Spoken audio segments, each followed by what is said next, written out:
Боже вечни, който си събрал в едно разделените и си наредил да бъде неразделна връзката на любовта, който си благословил Исака и Ревека и си ги направил наследници на Твоето общение.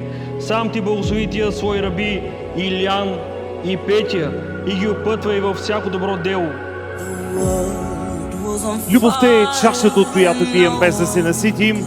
Да разбереш любовта, значи да обичаш, да уважаваш и да се отдареш цялостно само на един човек.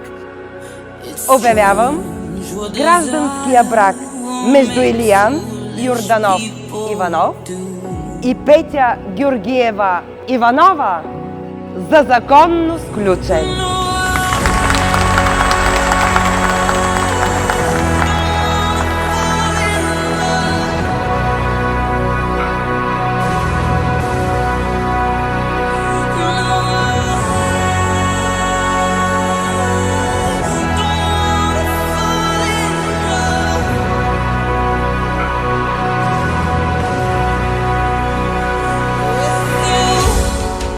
Предаваме на живо от Палата на любовта. Теб и често ти казвам, гордея се.